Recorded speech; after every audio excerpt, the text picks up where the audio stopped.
Ah oui? On n'y est pas? Eh bien, on y est, on me dit qu'on y est. Ben, moi, j'aime bien cette façon de commencer sur Canal 10. C'est-à-dire que ça prouve que c'est Canal 10, c'est pas une télévision. Hein, parce qu'il y a des télévisions. C'est-à-dire qu'à la limite, le gars qui parle alors qu'il n'est pas à l'antenne, il est licencié. Et ici, c'est une vertu. Hein, c'est une vertu. Mesdames, messieurs de la vertu, chers amis de Canal 10, bienvenue ici à Canal. Nous allons, comme notre habitude sur Eco Club, attaquer une question un peu particulière aujourd'hui. Alors la question, c'est celle de la malédiction des fils dits de Cam et ses signes, ses vérités, ses contre-vérités, les problèmes que ça suppose en Afrique, en Haïti et en Guadeloupe. Voilà, si vous voulez bien, on va essayer de faire ça comme ça, hein, en faisant un petit effort pédagogique. Mais la mauvaise foi, l'amalgame sont possibles aujourd'hui, sont autorisés aujourd'hui à titre exceptionnel. Donc, pour débattre de cette question-là, on va d'abord se présenter et on va lancer notre émission pour faire plaisir à Jean Seymour par une vidéo, mais après coup. Alors, on se présente, on y va. Jean Seymour, bonjour. Alors, bon, comme d'habitude, bonjour d'abord à toi, Nico. Bonjour à vous, chers amis du plateau. Et bonjour aussi aux fidèles qui nous regardent à Eco Club, comme tous les dimanches. Merci. Raymond Ramaille, bonjour. Bonjour, cher ami Nico. Bonjour aux amis du plateau. Bonjour à ceux qui nous regardent, aux fidèles, mais aux infidèles aussi. Hein. Oui. Bonjour à tout le monde. Bon dimanche. Très bien, parfait. Raphaël Spironel. Bonjour tout le monde. J'allais justement dire les infidèles, parce que si on parle de malédiction, il faut élargir le champ de nos followers. Ah oui, Aux fidèles et aux infidèles, et aux malpalins et aux malveillants. Oui. Donc tout ce beau monde qui fait le public de Canal 10, bonjour et bon dimanche. Parfait. Eh ben, bonjour à tout le monde. Bonjour à André. Oui, parfait. Qui on poste toujours. Oui, oui. Et Edouard qui n'est pas là, qui a eu un petit empêchement là, qui viendra peut-être plus tard. D'accord. Enfin, bonjour à tous ceux qui nous regardent. Parfait. Ouais. Je prolonge ce que tu dis pour Mandré, qui m'a donné l'assurance que ces questions de santé s'améliorent, hein, et qu'il pourrait nous revenir en pleine forme à la rentrée. Bien, parfait. Alors, pour le café chaud et pas le café Chololo.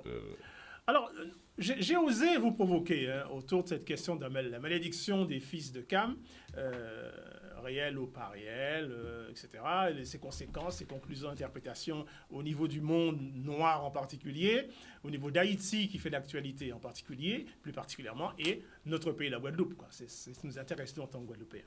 Alors, pour lancer cette affaire, j'ai cherché une vidéo un peu bizarre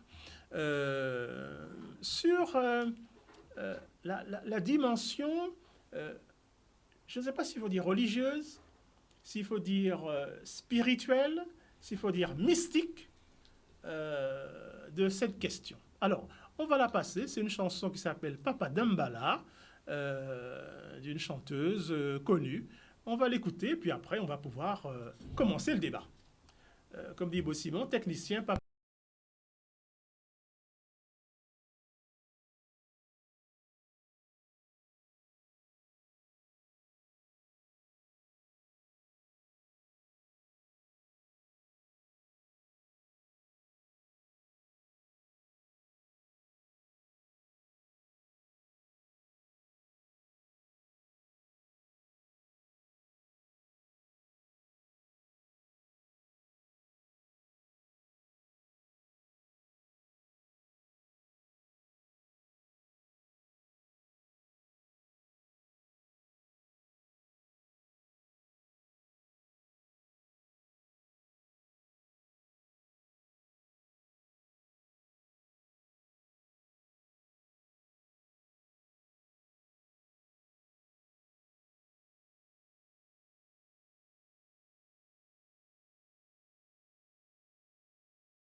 Les esprits perturbent l'émission. Alors, on va essayer de décrypter un peu cette affaire-là, parce qu'il faut mettre un peu d'ordre dedans. Il y a une idée qui circule selon laquelle les Noirs seraient maudits. Et dans les 3 livres abrahamiques, il y a toujours des ressortissants de ces 3 livres pour dire qu'ils ont des fondements religieux pour expliquer cette pensée-là. Il faut bien comprendre ça. C'est-à-dire que, dans le judaïsme, il y a des interprétations de cette nature-là. Alors, ce qui est encore plus particulier dans l'islam, et quelques fous furieux aussi qui sont dans cette interprétation, et au cœur de ça, il y a le christianisme qui est une militante de cette affaire. Bon. Alors, nous ne sommes pas des exégèses des textes sacrés, mais je voudrais vous demander comment vous interprétez, comment vous percevez le fait qu'on puisse, de manière religieuse, poser comme principe l'infériorité d'une partie de l'humanité et que cette pensée-là puisse avoir la dent dure. La dent dure.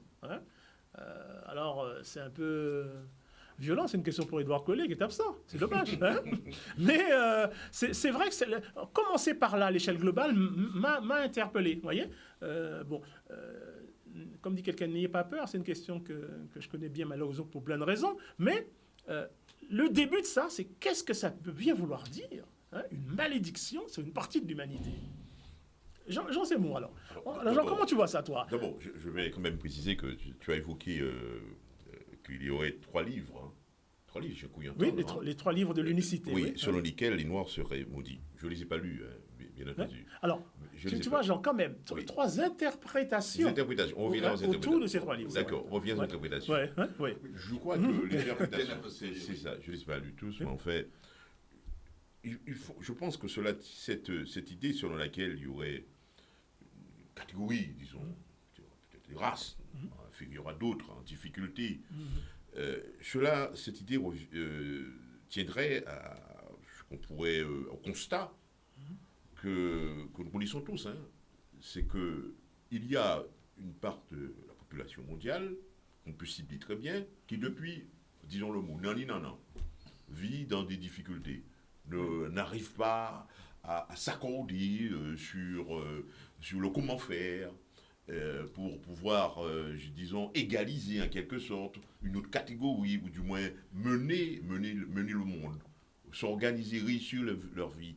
Il y a une part de la population mondiale qu'on peut bien cibler, n'est-ce pas, qui est marquée par des faits historiques, n'est-ce pas, qu'on n'arrive pas à s'en débarrasser de cette idée-là.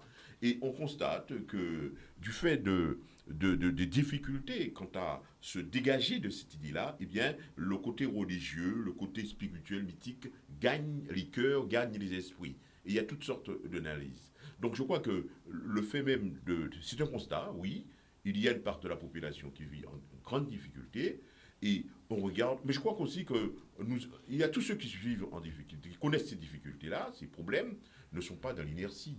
Ils essaient de comprendre. Ils essaient de comprendre pour le pourquoi, du pourquoi. Pourquoi, j'en vois même chez nous, il y a la recherche historique. On ne cesse de rechercher le pourquoi du pourquoi sommes-nous comme ça, pourquoi nous vivons les problèmes comme ça. Alors, de l'autre côté, nous voyons que le monde avance.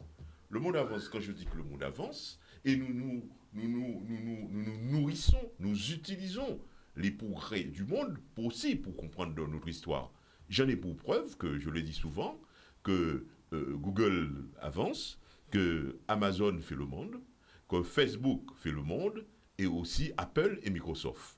Et nous les utilisons pour essayer de comprendre notre histoire, parce que vous ne vous levez pas, ne me dites pas qu'une journée se passe, sans que vous ayez à côtoyer, à rendre visite à ces amis-là, que je viens de citer, les GAFAM, n'est-ce pas? Donc nous sommes dans quelque chose d'extrêmement complexe, n'est-ce pas, qui nous invite aussi à nous interpeller sur pourquoi cet immobilisme, je dirais dans la recherche, n'est-ce pas, parce que nous n'avons pas les résultats. Nous parlons souvent, et nous reviendrons à cette idée de réparation, n'est-ce pas, On ne comprend pas. Je crois que la question, elle est tout à fait légitime, n'est-ce pas? Sommes-nous victimes d'une certaine malédiction des fils de Cam? Pourquoi nous vivons cela? C'est une question qui est à la fois, je pense, religieuse, spirituelle, et aussi qui a quelque chose de mystique, n'est-ce pas? Mais c'est peut-être dans le débat que nous allons pouvoir faire jaillir... en tout cas, Jean, j'entends que tu dis que il y a la pauvreté. Il y a la pauvreté spirituelle. Il y a la complexité. Enfin, il y a un monde de pauvres, hein, et c'est eux qui sont maudits. Oui, voilà. En fait, on le dit. Oui. Parce que quand vous regardez, sans vouloir monopoliser la parole, quand vous regardez le monde, vous essayez, prenez du recul, vous voyez quelque chose de global qui est là. Et là-dedans, essayons d'entrer pour comprendre quelles sont les composantes du monde, quels sont les individus, les populations, comment, dans l'espace aussi, ils sont positionnés. On parle souvent de l'Afrique avec des difficultés. Oui, très bien. N'est-ce pas? Et pourquoi l'Afrique? Et ceux qui, on voit aussi les ressortissants, les descendants de l'Afrique, qui vivent dans des pays très développés, qui portent quelque peu en eux les séquelles de cette histoire-là. Voilà, c'est ainsi que je vois les choses. Donc je crois que c'est un débat qui devrait être extrêmement riche. Oui, ok, on commence, on va attaquer la chose quand même. Hein? Bon, alors toi, tu nous as situé la chose, tu as parlé de l'Afrique. Hein? L'Afrique, c'est l'espace. Et tu nous dis, il y a de la pauvreté là, et c'est lié à cette malédiction-là. Peut-être. On le dit peut-être, oui. Alors on va progresser. On va demander à Raymond, à Mike, qu'est-ce qu'il pense. Est-ce que, selon lui, il y aurait des traces d'une malédiction originelle frappant les Noirs et l'Afrique, hein? D'ailleurs, il semblerait que ce soit tous les Noirs. Parce que les Dravidiens de l'Inde, on a l'impression qu'il y a une liaison entre la façon dont on considère au plan hiérarchique les hommes, liée à leur texture de la peau. Hein? Donc ça veut dire que cette question est une belle question à l'échelle mondiale. Alors, est-ce que les Noirs, d'où ils viennent, seraient maudits? Très belle question, très joli sujet. Oui. Et c'est vrai que c'est ce qu'on a tendance à penser et à croire un petit peu par les uns et les autres. Mais je crois que... Moi, je ne suis pas une spécialiste de la question. Hein. Je pense que... Non, nous sommes là pour nous exprimer, notre vécu. Notre psychologue de maison a certainement des plus affûtés pour pouvoir traiter un sujet comme ça. Mais je pense... ça doit être lié, hein. Moi je dis ça doit être lié parce que je n'ai pas d'explication scientifique, en tout cas pour ma part, à donner, mais du fait que il y a une certaine catégorie qui ont eu l'intelligence avant, peut-être pas avant d'autres, mais qui ont su prendre le bon wagon pour pouvoir se lancer dans les différents créneaux de la vie. Parce que tout le monde, au départ, était, je pense, à égalité, sur le même... Et puis, les choses ont évolué et certains qui ont dû prendre le pas sur d'autres, que ce soit dans une même couleur ou dans une même race. Hein, c'est un sujet quand même assez brûlant. Hein, c'est chaud comme sujet. Oui. Et ils ont pris le pas. Et donc, qui ont commencé à avancer peut-être avant les autres, et les autres, précisément, n'ont pas su prendre le bon wagon. Et ce qui fait que ceux qui ont eu le temps de prendre un peu d'avance, ils ont encore pris, et encore pris, et encore pris, et les autres se sont trouvés un petit peu en retrait et ont pris du retard. Et moi, je ne pense pas qu'il y a des hommes plus intelligents que d'autres. Des races plus avancées que d'autres, ou certaines races mis en retrait que d'autres. Non, je pense que tout le monde est sur le même pied d'égalité. Et aujourd'hui, dans le monde d'aujourd'hui, effectivement, on constate beaucoup d'inégalités entre les uns et les autres, même dans une même couleur, que ce soit noir, jaune ou blanc, blanche. Et donc, c'est un sujet vraiment très profond. Et je dirais, quand on parle de la race noire ou la race jaune, hein, c'est à peu près pareil, on ne peut pas dire que... J'ai l'impression que ce sont des gens qui ont l'impression d'être toujours en retrait par rapport aux autres et qui se victimisent. Et donc, de toute façon, moi, son nègre, noir, son indien, on peut qu'arriver. Donc, au départ, et moi, je refuse ça. Je refuse de penser que je suis moins qu'un autre. Et quand je dis je, c'est pour toute la communauté, hein, noir, indien, etc. Donc, je ne me sens pas complexé vis-à-vis de quelle que soit la personne qui est en face de moi. Je ne suis pas complexé. Et je ne peux pas me mettre au départ en position d'infériorité.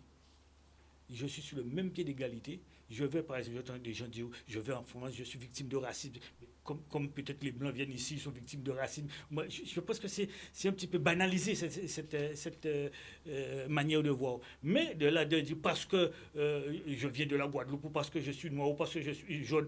Non, je me sens sur le même pied d'égalité, je me sens victime d'aucun complexe. Et je prends d'ailleurs l'exemple de Barack Obama qui disait, oui, I can. Oui, yes, we can.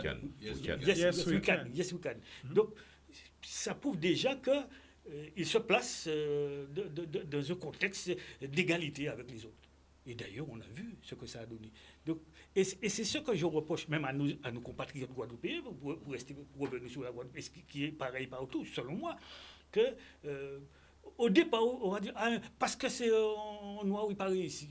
Mais il y a d'autres Noirs qui réussissent avec les Blancs. Il y a des Blancs qui réussissent avec des Noirs. Donc, je refuse ce genre de choses. Et pour moi, tout le monde est pareil. L'égalité, comment dirais-je, il n'y a pas de personnes plus intelligentes que d'autres. Nous sommes sur le même pied d'égalité. C'est comme ça que je vis la chose et on va certainement développer un petit peu plus tout à l'heure. Donc, pour toi, il n'y a pas de malédiction originelle sur la ligne de départ, tout nomme ses noms. Absolument. Tout nomme Bien. ses noms. Raphaël Sporel, vous êtes attendu sur cette question au coin du bois et armé, dans le cadre d'une consultation gratuite encore. Exactement. Alors, oui, je dis oui, je ne sais pas à quoi je dis oui, mais ça me permet tout à fait, oui, d'organiser mon discours. Ouais. Alors, ce qu'il y a, je dirais, alors pour reprendre le terme originellement, malédiction originelle, ce qui est au niveau original et originel plutôt, c'est qu'il y a des courants de civilisation. Les courants de civilisation, alors ça d'un point de vue en perspective, très lointaine, c'est quelque chose qui est structuré au niveau du nord, au niveau du sud, au niveau de l'est, au niveau de l'ouest. Et ces courants de civilisation sont portés par des philosophies actives, par des engagements, par des manières de voir, de penser, qui sont très très profondément ancrés dans des patrimoines historiques, socioculturels, humains et compagnie. Et ces courants de civilisation, aujourd'hui, mais depuis déjà un bon bout de temps, sont à l'origine d'un choc des civilisations. Et donc là, ce dont on parle là, c'est un des éléments du choc de civilisation. Alors, pour rester sur le courant qui nous intéresse, qui est le courant judéo-chrétien, c'est le Nord. Ce choc de civilisation, nous on l'a connu depuis tout le temps, à travers la colonisation. Et j'aime beaucoup dire que la colonisation s'est faite parallèlement et de même manière par le fer, le glaive et par la Bible. Le fer, le glaive, c'était pour tous les schémas d'exploitation, de spoliation, de meurtre, etc. qui vont avec. Et la Bible, c'était pour tous les schémas d'aliénation, de prise de tête et de conquête des esprits. Ce Nord a dominé pendant longtemps tout le développement par son intelligence, Alors, c'est quel type d'intelligence chez le Nord? C'est l'intelligence qui portait essentiellement sur la manipulation de l'espace. Accumulation, économie, exploitation, spoliation, c'est une problématique de l'espace. Le capitalisme, c'est une problématique de l'espace. Donc ce Nord a largement dominé pendant longtemps, notamment le Sud, parce que comme c'était le Nord qui était le vaisseau amiral du développement, on voyait essentiellement les rapports Nord-Sud. Et le Nord, effectivement, et pour valoriser ce développement et cette suprématie du Nord sur le Sud, il a fallu bien sûr qu'il y ait des corpus idéologiques et affectifs qui correspondent à ça.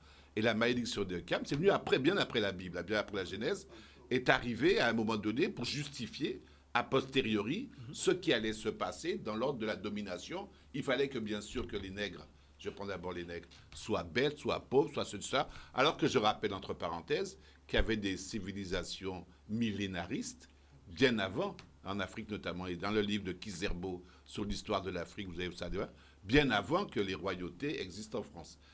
Mais ce n'était pas posé sur le même truc. Je vous ai dit que tout à l'heure, la première civilisation, la civilisation occidentale, est basée sur la maîtrise de l'espace. L'espace, ce n'est pas le problème du nègre, nulle part. Nous, notre civilisation, notre courant de civilisation, notre structure de pensée est basée sur le temps.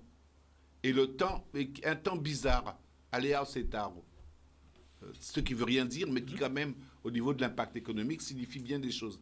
Patience dans l'azur, patience dans le temps. Donc, on est effectivement dans une situation de choc et d'incompréhension. Ça aurait pu rester longtemps comme ça, même si effectivement, beaucoup de Noirs sont entrés, comme disait Raymond, dans la problématique du blanc et sont capables d'être en compétition largement avec les Blancs, y compris en Afrique maintenant, où il y a des États qui sont bien sûr, que ce soit le Nigeria, que ce soit le Libéria, que ce soit le Ghana ou d'autres pays, qui sont largement, même s'ils restent exploités sur un tas d'autres machins institutionnels, hein, notamment le franc CFA et choses comme ça, mais il y a quand même une mutation qui se fait. Mais le monde était relativement figé ces 4-5 derniers siècles sur ça et sur cette espèce d'idée suprémaciste.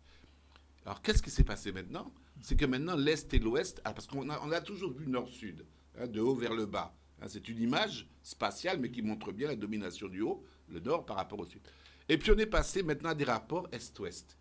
Et ces rapports Est-Ouest ont complètement bouleversé la donne. Parce que ce ne sont plus des rapports donc Nord-Sud, bien sûr, puisqu'ils sont maintenant transversaux, et des rapports transversaux et latéraux, et que ça montre maintenant quoi? Que dans ces rapports Est-Ouest, toutes les politiques de rattrapage, que ce soit économique, que ce soit historique, il y a même littéraire, les Japonais, les Chinois ont une littérature une histoire infiniment plus riche que celle de l'Occident. Le temps des Lumières en Chine, c'était 10-20 siècles avant l'Occident. Au Japon, la littérature japonaise, depuis tout le temps, et la sagesse japonaise est connue, et était peut-être bien avant le temps de la chrétienté. Et donc maintenant, ces rapports, c'est ce qui est intéressant, c'est ce qui se passe maintenant dans le rapport Est-Ouest, parce que si le rapport Nord-Sud, le Sud n'est pas arrivé à basculer et à prendre la suprématie sur le Nord, ou même à équilibrer ces échanges, parce que ce n'est pas leur problème, c'est pas problème à nous. Hein, le problème des Blancs, c'est le problème des Blancs, je dis ça comme ça, caricatural. Mais par contre, au niveau de Est-Ouest, il y a eu affirmation de soi, accélération du développement, adoption des mêmes schémas que celui du Nord, notamment par la Chine, le capitalisme, le communisme, c'est bizarre, et maintenant dépassement. Donc, il est clair qu'il y a encore maintenant, je ne vais pas être trop long dans cette première partie, il y a encore bien sûr des avatars, des adhesivités de ce, et des volontés de maintenir le nègre en particulier. Alors, comment ça s'appelle? Césaire disait le nègre c'est l'émotion et l'Occident c'était Gréco, c'était grec, la raison. Bon, tout ça c'est encore des schémas en parallèle.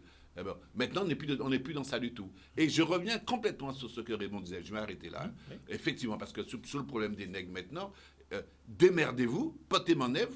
Vous avez la culture, vous avez l'économie, vous avez l'intelligence. Débrouillez-vous pour entrer dans le monde tel qu'il est aujourd'hui, si c'est ce monde-là que vous voulez. Maintenant, si vous ne le voulez pas, bâtissez le monde qui vous va. Parfait. Je ne vais pas donner la parole à René. La conclusion est faite. Parce que, non, parce que je t'attends calmement sur cette question-là. On va faire un peu une respiration. Et à ce moment-là, René aurait redémarré pour faire le point et peut-être pour parler d'Haïti. OK. Nous sommes revenus, et là, je n'ai pas loupé mon retour. Hein. Voilà. On a dit, sur cette question de la malédiction, on a dit simplement que il y a beaucoup d'idéologie là-dedans, au service de la marchandisation parfois, certains réajustements par la pensée pour pouvoir agir et commettre quelques saloperies à l'échelle internationale. Bien. Mais pour descendre un peu, hein, pour quitter l'Afrique et peut-être se rapprocher de la Caraïbe, je vais demander donc à René Beauchamp de nous dire d'abord s'il a des choses à rajouter sur l'approche de cette malédiction originelle, qu'est-ce qu'il en pense, et puis surtout dans sa déclinaison haïtienne. Alors, il y a une première chose, hein, c'est que la malédiction de Cannes, ça a été une codification, une interprétation biblique d'ailleurs, et une codification qui s'est faite en particulier pour pouvoir justifier la traite négrière et la colonisation de l'Afrique, en disant que c'était des peuples de malédiction, de sauvagerie, qu'il fallait leur donner la civilisation, etc. Et c'est tout cet aspect-là, hein, de ça qui est venu l'histoire de la malédiction de Cannes, que des gens reprennent sans même savoir ce que c'est exactement, ni même se référer aux textes bibliques qui ne disent pas ça du tout. À ce niveau-là. Oui. Donc, je ne suis pas croyant. Mais tu sais lire. Je sais quand même lire, j'ai lu, etc. Et j'ai eu l'occasion quand même de me rendre compte d'un certain nombre de choses. Exactement comme Hitler, quand il a écrit Mein Kampf, a cherché des justificatifs pour montrer la supériorité de la race aryenne. Et à s'attaquer aux Juifs qui étaient les premiers sous la main. Mais il postait la même chose des Noirs et de toutes les autres races. Hein. C'était la supériorité de la race aryenne.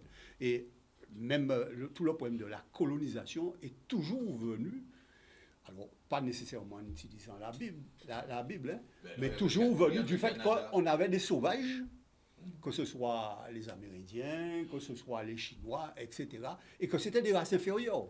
Ça, les Indiens, etc., tout ça a été considéré comme des races inférieures. Tout ce qui n'était pas l'Europe, avec sa civilisation et ses évolutions technologiques, parce que c'est surtout les évolutions technologiques qui ont permis à l'Europe de s'affirmer, et ces évolutions technologiques ont été faites sous la base du commerce, justement, à partir de la colonisation et toutes ces choses. Donc, en réalité, pour moi, ça n'a pas... D'accord. Avant que tu passes à Haïti, je vais t'interpeller sur quelque chose qui choque les Blancs. Certains Noirs disent qu'on dit que, d'accord, les Noirs ont été esclavagisés, tout ça, mais que les Noirs ont dominé le monde pendant un temps. Mais, et que donc, cette histoire de malédiction, bon, vrai ou pas vrai, Jean nous a dit c'est une séquence interprétative de l'histoire, parce que pendant un temps, les nègres ont gouverné le monde. Mais écoutez, la civilisation namibienne là, qui a mis en place l'Égypte, au sud de l'Égypte, qui a mis en place toutes les grandes pyramides, la dynastie des pharaons qui ont commencé. Du Patémodi, t'as la Patémodi. Mais oui, et c'est qu'à un moment-là, ça, t'es à la pointe non seulement de la connaissance scientifique, enfin, à deux régions-là, ça, hein, parce que dans les régions d'Asie et tout ça, il y avait un certain nombre de choses aussi qui se développaient, mais qui étaient à la pointe, si tu veux, de à la fois la connaissance scientifique, théorème de Pythagore, tout ça. Il y a rapporté noir à Pythagore, Thalès et tout ça, mais c'est pas là, il y a hein. Il y a existé déjà, ni des documents qui ont montré ça, il y a existé déjà. Donc, en fait, les Grecs d'ailleurs disaient, mais les Grecs disaient que c'est là où ils ont été faire ce qu'ils appelaient leurs humanités. Apprendre. Il y avait de la poésie, il y avait un développement à la fois intellectuel et même technique de connaissances, parce que pour faire des pyramides, excusez-moi, il faut obtenir une dose de connaissances à la fois scientifiques, technologiques et tout ça qui était extrêmement important. Donc, si vous voulez, à ce niveau-là, c'est pour ça que pour moi, tout ça, tous ces problèmes-là, ça qui viennent, ça a été lié directement au colonialisme. Tu as dit ça tout à l'heure, à la nécessité de coloniser de nouvelles terres, de les assouvir, etc., parce que l'Occident, dans sa partie en particulier, avait besoin d'accumuler ces richesses-là pour pouvoir développer toute une technologie et dominer le monde. Donc, on est d'accord là-dessus. Et tout ça, c'est des théories de Tao qui sont venues à un moment donné pour pouvoir justifier la religion. Tout ça, on va appuyer là-dessus pendant un moment, et eux-mêmes, ils ont été obligés de se révolter contre leur propre divan d'alors. Okay. Mais là où on a tendance à reprendre ça de manière assez systématique, c'est pour Haïti. Oui, alors justement, voilà. Justement, en disant qu'à chaque fois, c'est une malédiction à Kazaïo. En réalité, il ne s'agit pas d'un problème de malédiction. Quand tu connais l'histoire d'Haïti, tu te rends compte que Haïti n'a jamais pu avoir un véritable développement en tant qu'État indépendant et s'organiser, etc.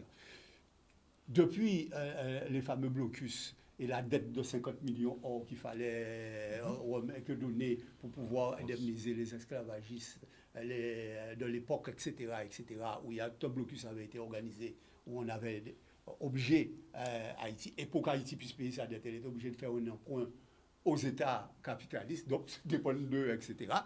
Depuis cette période-là, jusqu'à l'invasion américaine qui a eu en 1956, où Haïti était devenue pratiquement une colonie américaine, donc, etc. Haïti n'a jamais pu arriver à s'organiser en tant qu'État. en tant qu'État, avec des institutions fortes, etc. Bon, elle était toujours pillée. Et pourtant, Haïti a développé un nombre incalculable d'intellectuels, de techniciens, etc., qui se retrouvent la plupart du temps en dehors du pays. Pourquoi? Parce que les politiques des puissances occidentales, c'était de faire en sorte que ces gens-là n'aient jamais d'influence dans leur propre pays et qu'il fallait les pourchasser politiquement, donc soutenir des sortes de pantins, etc., pour pouvoir empêcher que soient mises en place toutes ces institutions et toutes ces choses-là. Et tu regarderas que chaque fois qu'il y a eu un président haïtien qui a essayé de faire... Maniga a été renversé par un coup d'État. À ce moment-là, il y avait une armée haïtienne. L'armée haïtienne qui avait été construite par un porte-doc en particulier, et qui était au service du macoutisme. Bon, Maniga, quand il y a eu la période après Duvalier, tu as eu la plupart des gars là. Maniga a été renversé par un coup d'État.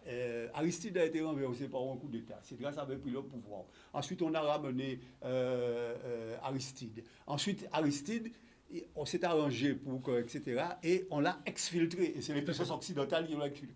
En réalité, à aucun moment, le peuple haïtien lui-même n'a pu intervenir dans ses propres affaires. Il y a eu...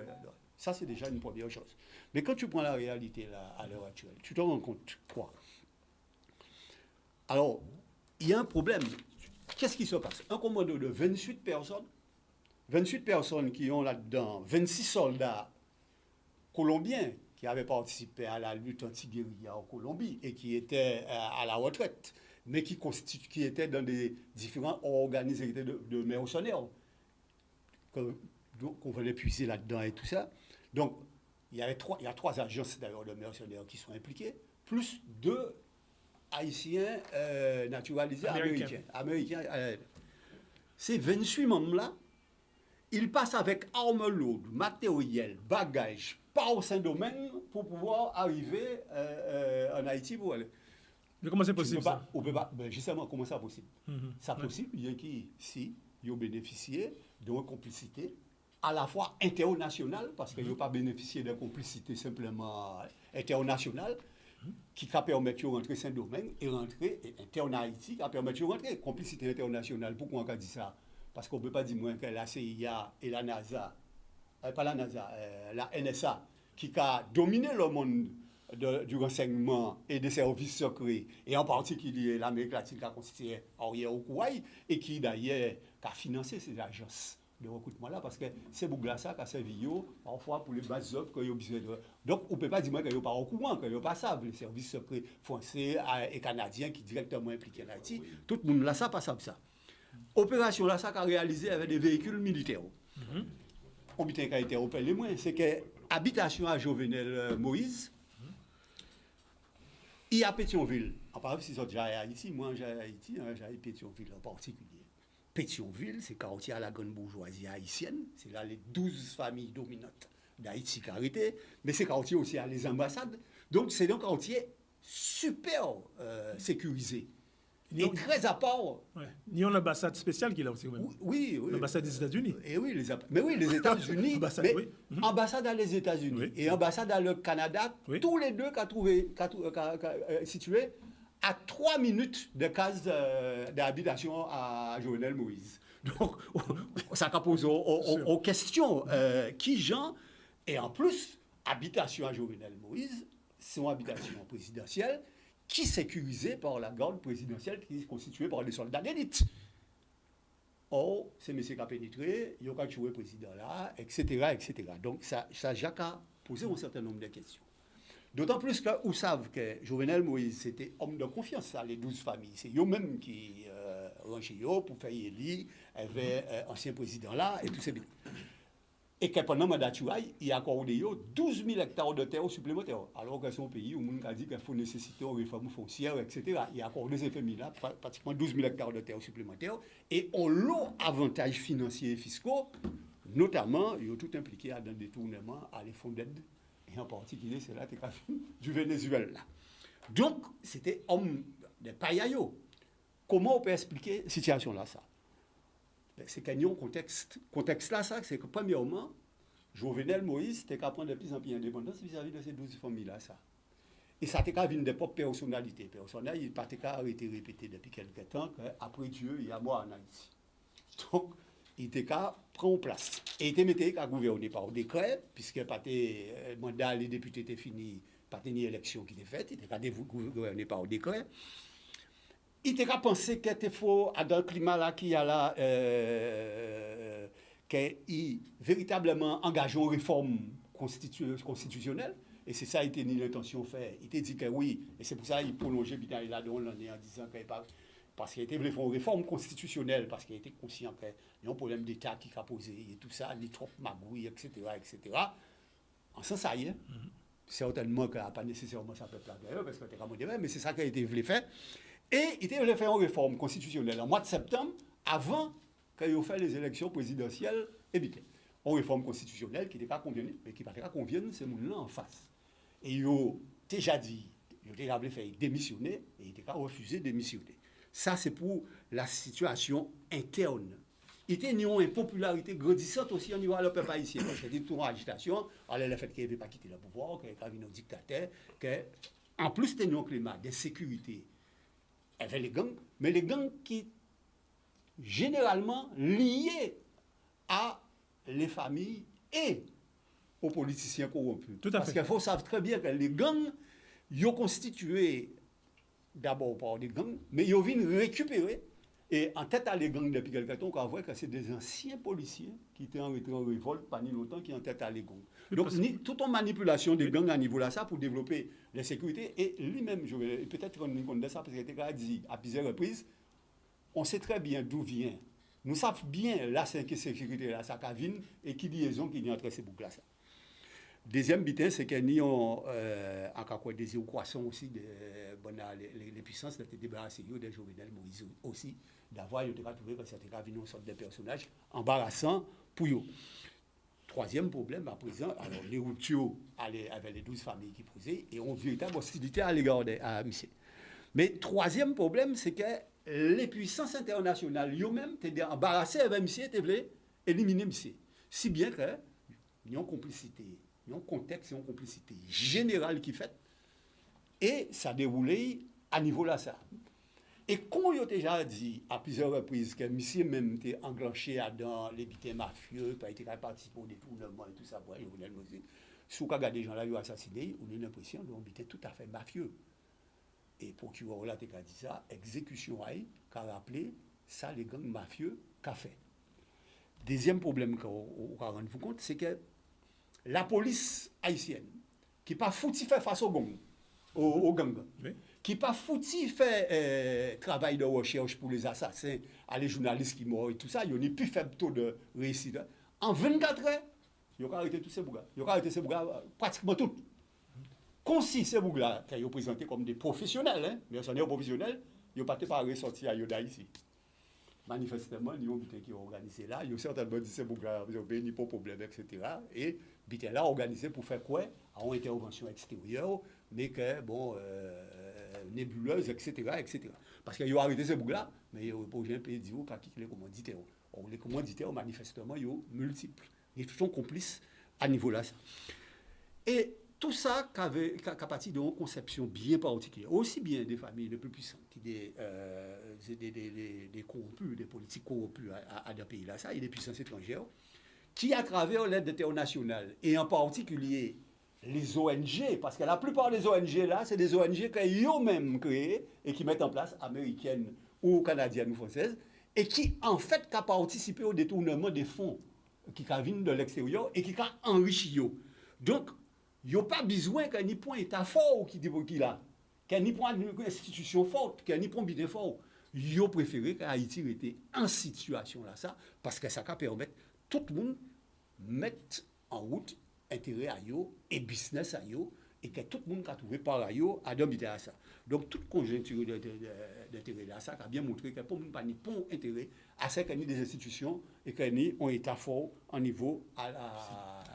Donc, moi, à quoi que Haïti vient exactement en sorte de terrain d'expérimentation à la communauté internationale, notamment les trois puissances américaines, canadiennes et françaises, avec les familles et les corrompus à l'intérieur du pays d'Haïti. À part une malédiction. Voilà, c'est ça la question là. Politique et internationale de fond. C'est construction, effectivement, en réalité, pour permettre ni au point d'ancrage, et certainement ça a servi idéologiquement un certain nombre d'années. Parfait. Merci aussi, René, de l'ordre un peu dans ça. Alors, on va s'appuyer sur l'information factuelle et l'analyse aussi de René pour pouvoir continuer le débat et revenir à la question de la malédiction. Alors, Jean Seymour, Haïti, en quoi c'est ou ce n'est pas une malédiction? Bon. C'est-à-dire que, oui, c'est un peu raccourci. Oui. C'est-à-dire que, est-ce que ce que dit René, c'est plutôt les conséquences de la malédiction ou peut-être les facteurs explicatifs de la situation? Oui, moi je ne suis pas tout d'accord avec l'analyse de René. Hein. Alors, en qui genre? Je vais m'expliquer. Oui, dis-moi. Oui. Bon, selon René, il y aurait une conspiration, un complot extérieur et intérieur pour déstabiliser. Oui. Moi, quand je regarde, je suis comme ça, quand je regarde l'état du monde actuellement, Haïti n'est pas un territoire, on peut dire, qui focalise les attentions, tant en termes de développement et d'exemple de richesse, quoi que ce soit. C'est un territoire qui est dans la Caraïbe, on connaît la biodiversité, on connaît tout de mer, etc. Mais les grandes questions qui animent le monde actuellement, quand on voit que ce soit en Asie, en Europe ou ailleurs, Haïti est complètement au-dessus du jeu. Je répète, Haïti ne focalise pas les attentions du monde. Il y a peut-être quelques de businessmen, ou du moins de petits de mafias qui ont envie de piller quelque chose. Mais Haïti n'est pas au centre du monde. Donc cette analyse-là qui consiste à dire qu'il y a peut-être une puissance extérieure, on veut la peau d'Haïti, on a besoin d'Haïti pour réussir. Moi, je ne sais pas.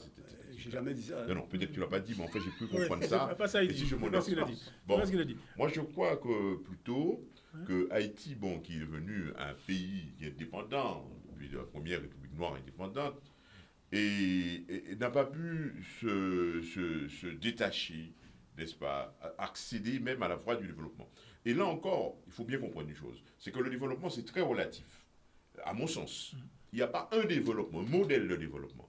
Le développement occidental, une connaissance de l'Occident, eh bien, vous devez vous situer dans cette conception de développement, avec des indices de développement humain, des richesses, de tout ça. Voyez-vous, c'est le développement. Si vous n'avez pas une grande télé, vous n'avez pas d'instrument de communication bien efficace, vous n'avez pas une démocratie performante, n'est-ce pas, et référentielle, vous n'êtes pas développé. Mais ça, ce n'est pas partout dans le monde. Nous sommes en Occident, il y a un certain nombre de valeurs qui structurent ce concept-là, le concept de développement, et à partir du moment où vous ne remplissez pas ces conditions-là, automatiquement, vous êtes qualifié de sous-développé, de pays sous-développé.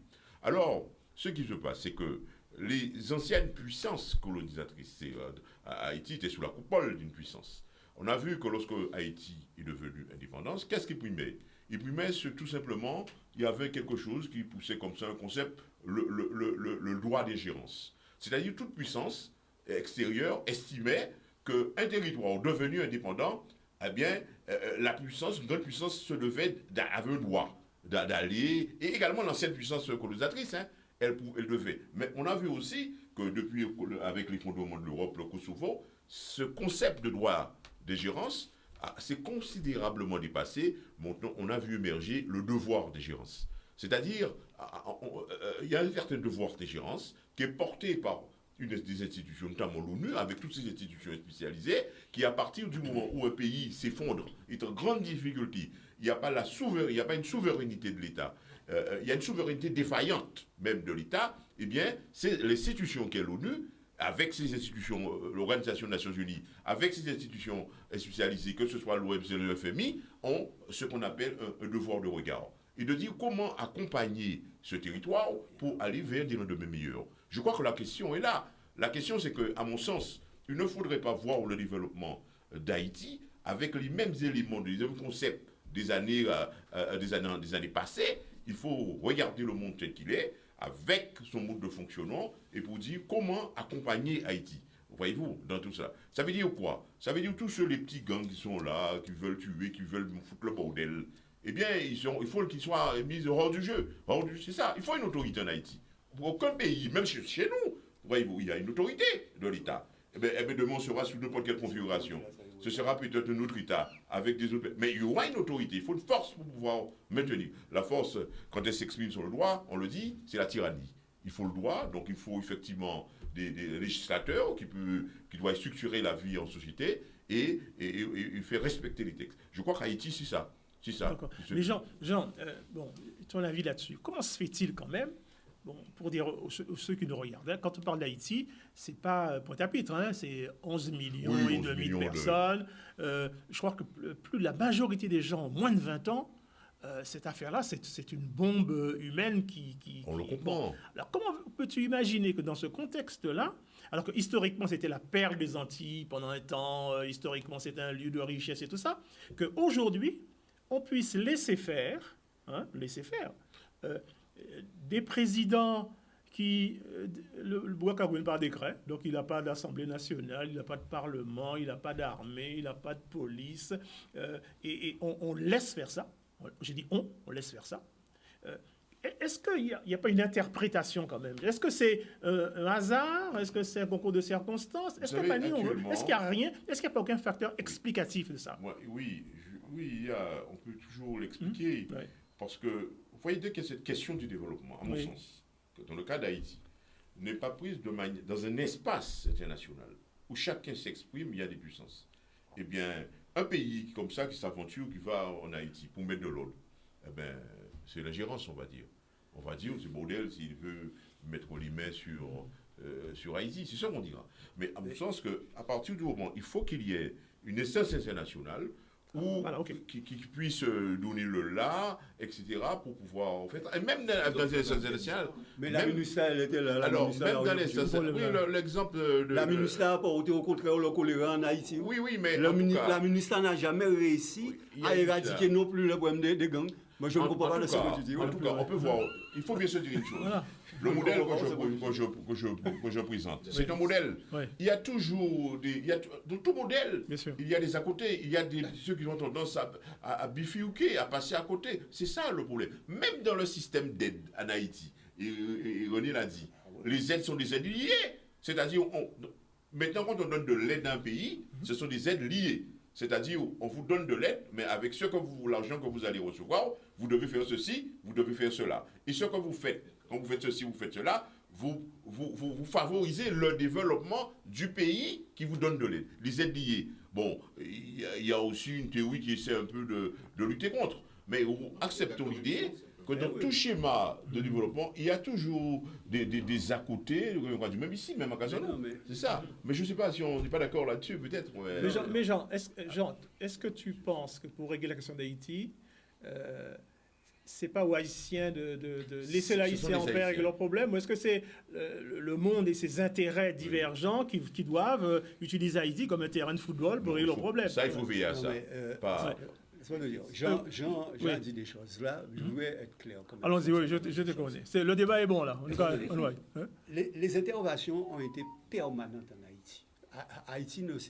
Haïti a eu des espaces, des moments où Haïti a essayé de construire quelque chose lui-même, mais Haïti n'a pas été loin avec ça parce que les interventions étaient permanentes. Il y a d'abord, j'ai parlé du phénomène du blocus et des 50 millions où il fallait appauvrir et l'empêcher de s'organiser, de se développer. Or, c'est rien que sur la création de richesses que tu peux créer et mettre en place toute une administration, tout un État fort, etc. Et il y a eu ensuite, en 1956, l'invasion d'Haïti par les Américains. C'est les Américains qui gouvernaient, ce n'était pas Haïti. Hein.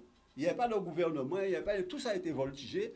La Banque d'Haïti même n'existait pas, tout dépendait Et il y avait derrière les États-Unis le fait qu'il fallait empêcher qu'Haïti ne tourne à la même chose que Cuba, en particulier. C'est un contexte historique. Mais ce n'est pas seulement un contexte historique, c'est parce que l'invasion de 1956 s'est faite avant, a commencé avant. Ensuite, il a fallu maintenir Haïti. C'est pas qu'Haïti n'a pas de richesse naturelle, aucune richesse naturelle d'Haïti n'est développée. Tout simplement parce qu'il y a eu toujours un refus qu'il y ait un État fort et des institutions qui se mettent en place pour permettre véritablement qu'il y ait un appareil d'État qui prenne en charge le développement, la réalité de tout le pays. avec Duvalier, il n'y a pas eu d'appareil d'État. Il y a une dictature qui se basait sur un appareil militaire et policier qui était lié à Duvalier et à la politique duvalieriste.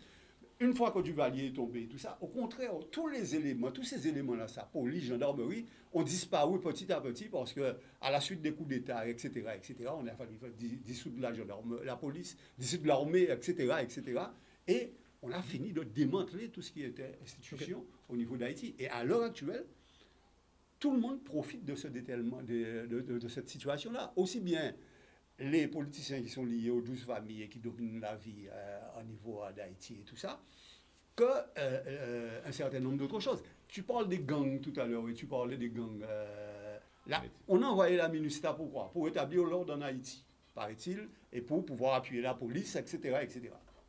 Oui, on sait, la MINUSTA, je signale que c'est une force de l'ONU, puisque tu viens de parler de l'ONU tout à l'heure, et qu'elle était venue là pour pouvoir permettre de mettre la sécurité, de remettre en place une police nationale haïtienne, puisqu'il n'y avait pas d'armée à ce moment-là, une police nationale haïtienne forte, et que la MINUSTA, normalement, devait permettre à la Constitution d'un État qui puisse permettre, en fonction des aides reçues, en particulier après le tremblement. Or, qu'est-ce qui s'est passé ? C'est que la MINUSTA a joué le même rôle que la corruption à l'intérieur. Les soldats de la MINUSTA, c'était les viols, c'était toutes ces choses-là. Ça a été le choléra qu'ils ont développé si bien que la population s'est révoltée à demander de foutre dehors la MINUSTA, qu'elle ne voulait plus de la MINUSTA là. Donc, ça signifie que, en fait, la fameuse aide internationale, elle était intéressée par ce qu'on pouvait prendre avec Haïti et dans Haïti, plutôt que, etc.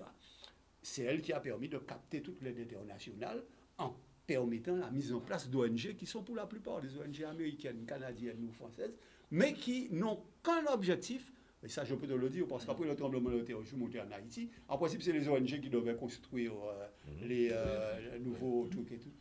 Eh bien, jusqu'à présent, les choses sont en état. Or, les ONG sont là, elles sont pas... Et les chefs d'ONG et les cadres d'ONG marchaient en 4x4, en grosse voiture, étaient à l'hôtel, etc. C'est-à-dire que le même système de corruption a continué.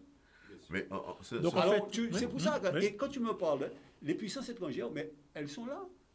Tu me parles de puissances, si elles interviennent, mais elles sont déjà là. C'est elles qui maintiennent cette situation-là, avec, justement, les 12 familles les plus riches, plus l'environnement qui est autour d'eux, pour pouvoir capter l'aide internationale, s'enrichir, etc. En fait, Patria Yoba, même Haïti, c'est l'argent là. Les choses sont d'une complexité. C'est pour ça que... Et je vois par exemple, lorsque par exemple en 2004, ils exfiltrent Aristide. Oui.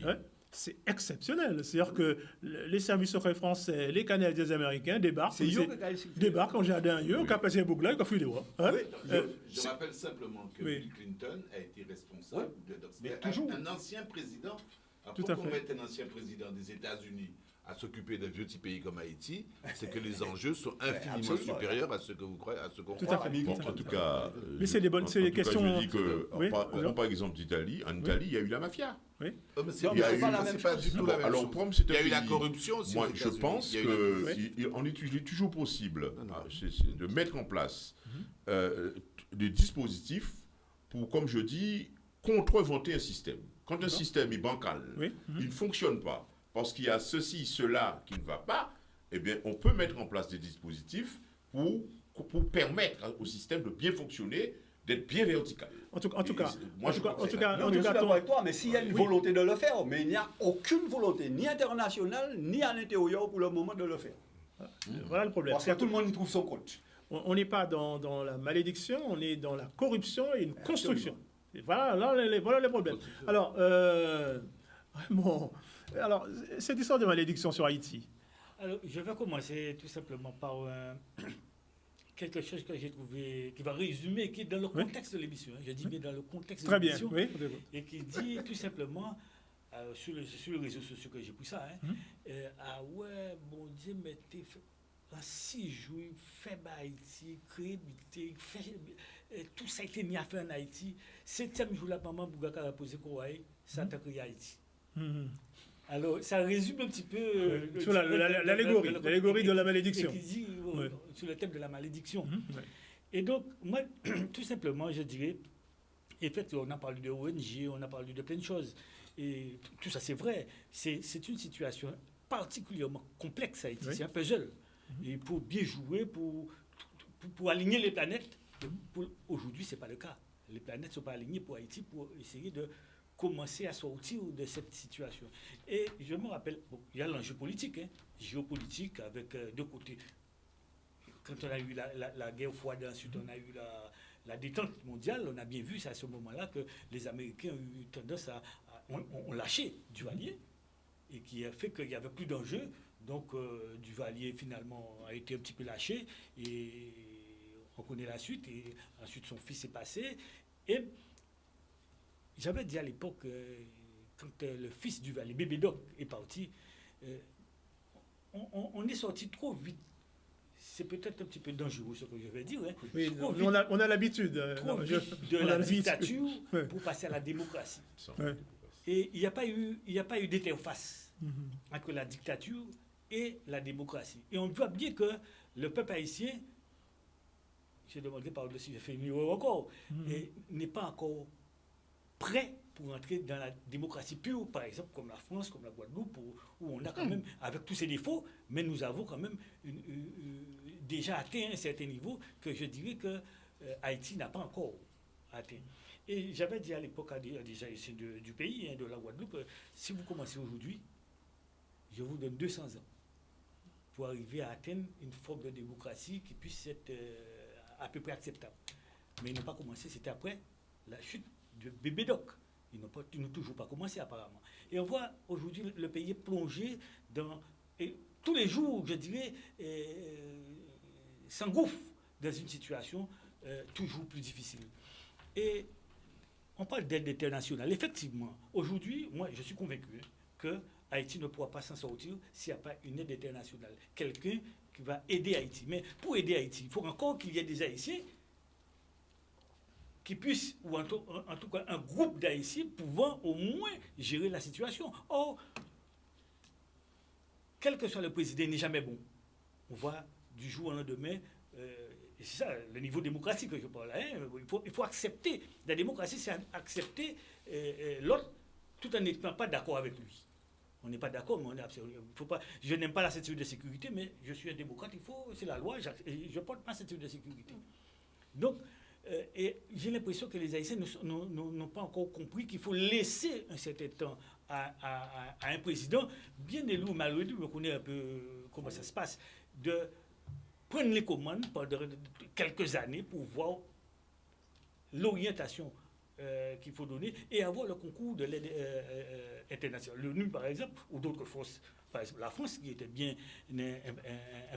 impliquée dans la vie d'Haïti, donc pour pouvoir aider Haïti à se sortir. Mais s'il n'y a pas des Haïtiens eux-mêmes pour prendre le taureau par les cornes et dire, bon, voilà ce que nous voulons, et puis la communauté internationale va certainement dicter un petit peu ses intentions, mais trouver un compromis pour faire avancer le pays. Aujourd'hui, il n'y a rien. Enfin, en tout cas, au stade de mes connaissances, de nos connaissances ici, il n'y a rien aujourd'hui pour essayer de mettre en place par les Haïtiens eux-mêmes pour pouvoir faire quelque chose. Je dis, voilà ce que nous voulons. Alors moi, je ne sais pas, mais je vois des lendemains difficiles. Pourtant, je suis toujours de tempérament optimiste, de voir toujours le verre à moitié rempli. Mais pour Haïti... à moitié vide. Il est toujours vide. Il est toujours vide. Alors que, paradoxalement, tu as des Haïtiens à l'étranger qui sont de hautes personnalités, qui ont une capacité de gestion exceptionnelle, scientifique, politique. Donc, ça veut dire la ressource humaine est là, est disponible, possible. Voilà, c'est ça qu'il faut. Et qui semble-t-il commence à poser problème en Guadeloupe. Alors, on a des Haïtiens très intelligents, mais diplômés en Guadeloupe. Ce qui pose un autre problème par rapport à la Guadeloupe. Alors, Raphaël, on en est où dans cette question de malédiction? On est vraiment dans le domaine que nous adorons, toi et moi, le mysticisme. Tout à fait. Nous sommes dans une pensée mystique. Oui. Et je vais la démonter ou la remonter ou je ne sais pas quoi, l'articuler un petit peu, parce que il y a quand même, dans ce qui concerne les affaires humaines, et quelles que soient les affaires, il y a un niveau d'incarnation, d'instrumentalisation et tout. Mais je suis désolé qu'on a affaire à de l'humain. Il y a aussi des dimensions qui sont un petit peu supérieures. Et dans cette dimension mystique, il y a donc le conflit qui en a Haïti, peut-être dans le monde noir, entre essence, qui est vraiment de la dimension mystique, et existence. Alors, je reste sous le point de vue de la malédiction. Si on parle de malédiction, c'est que quelque part aussi, on admet qu'il puisse y avoir une bénédiction. Bien sûr, bien sûr. Bénédiction. Je coupe en deux. Malédiction. Donc, la bénédiction, il n'y a pas de problème. Tout va dans le sens. Alors, je ne sais pas de qui. Probablement de notre fameuse main invisible. Oui, on donnera un nom à cette main invisible parce qu'elle n'est pas mystique du tout, celle-là. Elle est pleine d'intérêt et pleine de réalité existentielle et non pas essentielle. Il y a bénédiction, donc il y a quelque chose qui va dans le sens du fil. Et quel fil? Probablement du pouvoir ou des pouvoirs déjà institués. Et la malédiction, ce serait le fait que c'est les problèmes de pouvoir. Malédiction. Le mal et diction. Et donc, il y a quelque chose à la malédiction qui est le fait qu'il y a une espèce de castration, alors qui n'est pas symbolique du tout, qui est réelle, qui est objective, du fait que les choses, ou en tout cas l'ordre des choses, ou alors la divine comédie humaine, ne va pas dans le sens de la convergence des intérêts privés des gens qui l'organisent. Et là, il faut être clair, et je reviens un petit peu à des choses que disait tout à l'heure, que tu disais tout à l'heure. Il est clair que, attendez les gars, arrêtez, bon, Dieu n'a rien à voir là-dedans, il a d'autres choses à faire, et s'il s'était mis là-dedans, mais tant mieux, parce que depuis le temps qu'on lui demande d'intervenir quelque part, moi je lui demande de toucher le loto depuis 50, 70 ans, il faut qu'il se dépêche, parce que... Tu n'as pas le bon numéro de téléphone. Non, donc c'est pas ça. Donc il y a simplement quelque chose qu'il faut comprendre, et qui est une construction. Et cette construction, hein, elle est quoi? Elle est dans l'existence, dans la réalité, dans la réalité la plus concrète, sociale, politique, économique. Et qui dit construction dans ce sens-là? C'est dans le sens du pouvoir, et bien sûr du pouvoir, pas de ceux qui ne l'ont pas. Parce que par définition, s'ils ne l'ont pas, ils ne sont pas dangereux. C'est le pouvoir de ceux qui l'ont et qui se démerdent d'une manière ou d'une autre pour le maintenir. Le peuple, Raymond, c'est bien la démocratie. Bon, on est démocrate, hein, on se connaît depuis longtemps, mais bien avant la démocratie. Mais enfin bon, le peuple, il doit être, entre guillemets, guidé, mené, illuminé, enfin tout ce que tu veux. Et donc, il est instrumentalisé. Et donc, il est éduqué. Et puis donc, il crée des superstructures qui, en principe, en retour, l'aident à avancer. C'est le deal. Et je dis bien le deal, hein, parce que je parle de plusieurs langues, vous allez comprendre. Et là, en l'occurrence, on constate quoi de manière constante en Haïti? C'est l'émergence d'un bordel qui finit par être organisé, puisqu'il se maintient tout le temps. C'est qu'il est fort. Un bordel comme modèle d'existence, comme modèle permanent d'existence.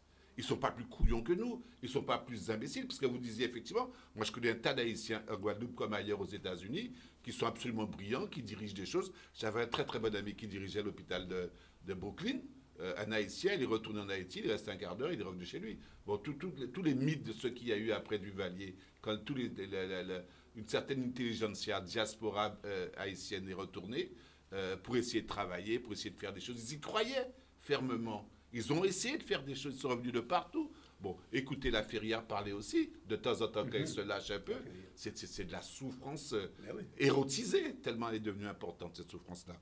Donc, il y a quelque chose qui est de l'ordre d'un bordel organisé comme un modèle d'existence. Ça veut dire que s'il y a un travail à faire, c'est vraiment très, très grave, parce que c'est comment comprendre que des forces puissantes convergent vers le maintien d'un statu quo et non pas vers l'émancipation ou l'évolution d'un peuple. Et bien sûr, pour que ça se fasse, il faut qu'il y ait des connivences, il faut qu'il y ait des complaisances aussi avec le peuple, les familles, les pas.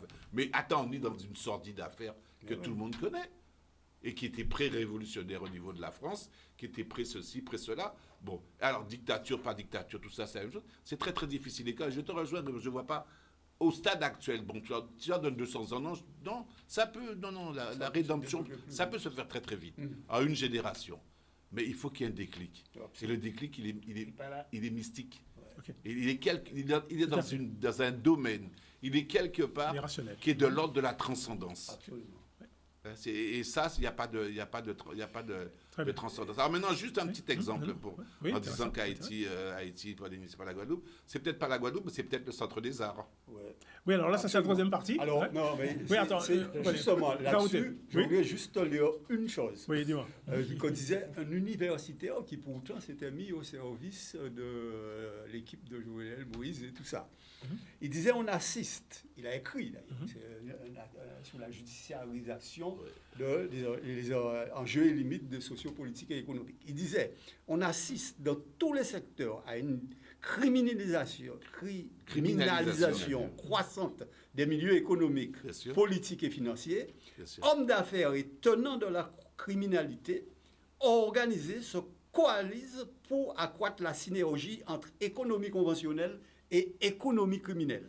Ils bénéficient pour ce faire de la protection des gouvernants en échange de leur soutien financier. Et tu auras une idée du sac.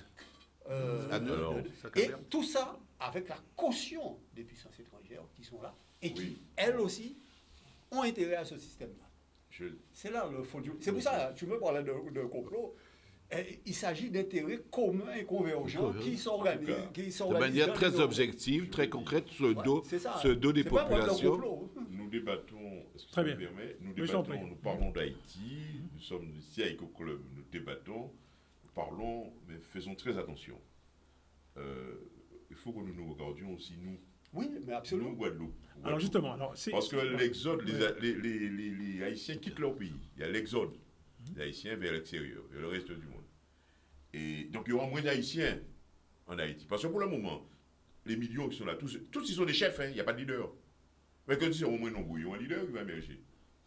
Mais ceux qui sont à l'extérieur, par exemple, qui sont chez nous, là, maintenant, là, ils se frottent les mains. Je n'ai rien contre eux, ce sont des travailleurs. Oui, déjà, ils se préparent à acheter la Guadeloupe. Ah ben oui, parce que... écoutez, mais là, tu vois... Alors, attention, vous écoutez les gars, il faut ouvrir les yeux. Non, mais tu fais comme si la Guadeloupe était une espèce de vase, de vessie. Non, je ne suis pas là pour m'opposer aux Haïtiens. Mais la Guadeloupe est déjà achetée à la partie colonialiste française. Je ne vois pas de quoi qu'elle va acheter. Il ne faut pas regarder notre nombril et espérer voir l'horizon. Il faut regarder d'abord l'horizon. Et vous allez voir notre nombril. Non, mais là, tu regardes tout droit. Moi, j'ai entendu parler récemment, un peu, les médias,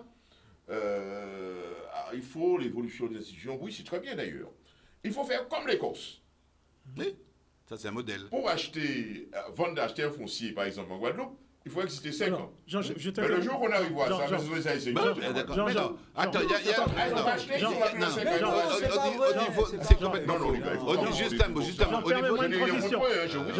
je t'en prie. Permets-moi une transition. Oui. Nous sommes arrivés au point du débat où maintenant on se dit maintenant, c'est pas une malédiction originelle, c'est pas une malédiction qui a suivi. La question c'est, et la Guadeloupe, est-ce qu'on est en dommage collatéral de quelque chose quoi, hein? Bon. Et toi tu dis, en parlant des Haïtiens, on parlait d'eux, qu'ils sont en train de racheter le pays. C'est ça? Ce sont des travailleurs, hein? Oui. C'est pas pareil. Ta pensée est différente. Je pensais que tu parlais d'une mafia haïtienne rachetant le pays. Ce n'est pas une mafia, ce sont des travailleurs. Quand vous allez dans les greniers, que ce soit du côté de Saint-François, que ce soit du côté dans certaines... Là, vous voyez, il y a des exploitations. Ce sont des travailleurs. Quand vous regardez sur le marché de Bergevin, le marché de Gourdeliane, vous n'y allez pas, mais allez-y, réfléchissez. Vous allez voir, quand on va décider de vendre pour des gens qui ont 5 ans, qui habitent ici, ils vont acheter. C'est une économie. Ils vont acheter, c'est bien, ils sont des travailleurs. Juste un mot dans le même sens. Ne dis pas après qu'on a rien qu'à Non, juste dans le même sens par rapport... Non, il y a une problématique guadeloupéenne, mais il faudra qu'on revienne dessus, de développement et d'appropriation ou de réappropriation de sa terre. Mais juste par rapport aux Haïtiens. Moi, j'ai beaucoup fréquenté en Guadeloupe et ailleurs. Il y en a beaucoup partout. Il y en a au Canada, il y en a à New York, il y en a à Miami, partout. Enfin, surtout aux États-Unis. Et dans la Caraïbe, il y en a énormément partout. Et ils sont liés entre eux. Très, très fort. Et avec beaucoup de solidarité, de ceci, de cela. Et une fois, j'ai discuté avec un gars, je lui ai dit, mais vous faites chez le monde. Pourquoi vous êtes toujours partout, et pourquoi vous n'occupez pas votre pays? Et le type m'a répondu une phrase que je prends souvent dans mes formations. Mrs. Spironel, nous caille chercher la vie. Et c'est extraordinaire comme peu. Oui. Ce qu'ils ne trouvent pas chez eux, ils vont le trouver ailleurs. C'est une force vive qui n'a pas les moyens. Je reviens à ce que tu disais. Cette force, elle est là. Mais elle n'a pas les moyens parce qu'il n'y a pas de squelette dans le pays. Elle n'a pas les moyens de se réapproprier sur sa terre à elle les dividendes de sa croissance, de son développement. Donc elle croit partout il y a des poches vides. Pourquoi elle croit en Guadeloupe? Attends, mais quid du Guadeloupéen? Il vit que de subventions. C'est ce que je disais.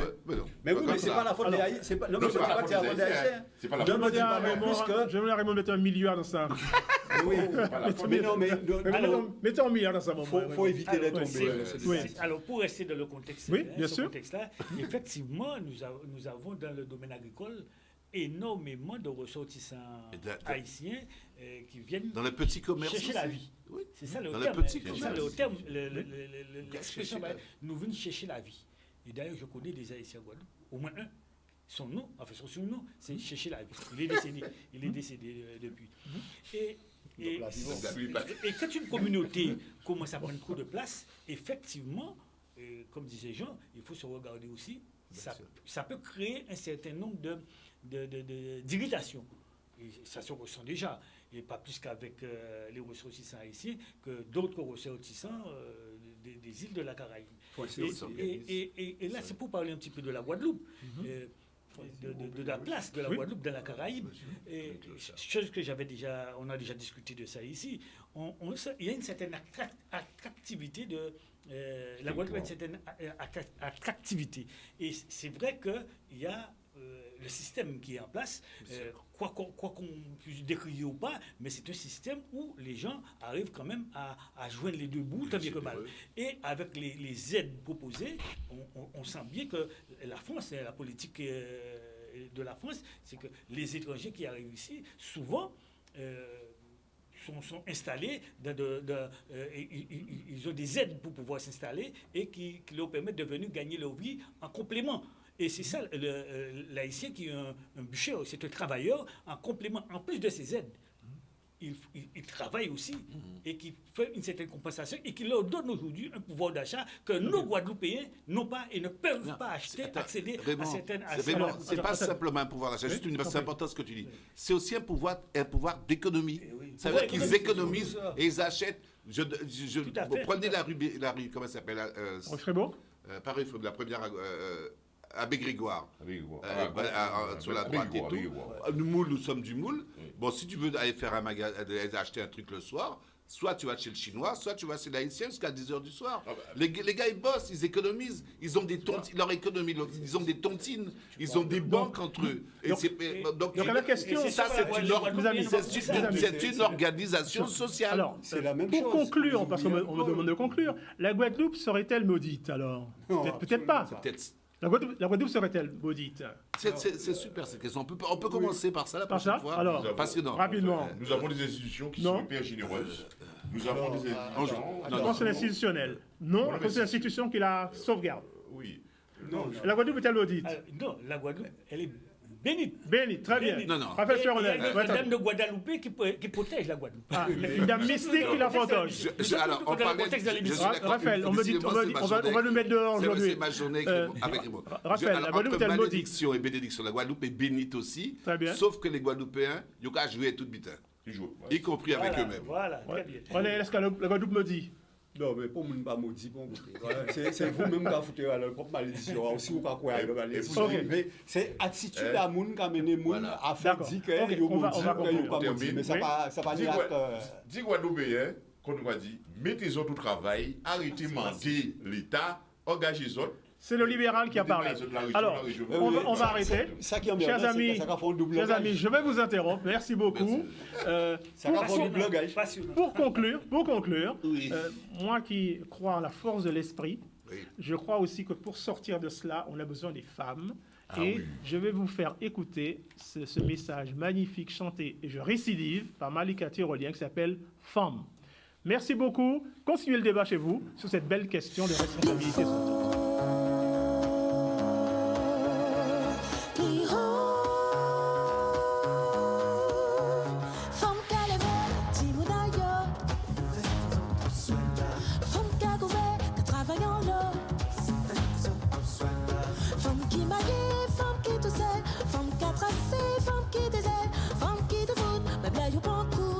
On nous sait et ouais, forçons-nous. Est-ce nous parler pour nous pécher que vibe là?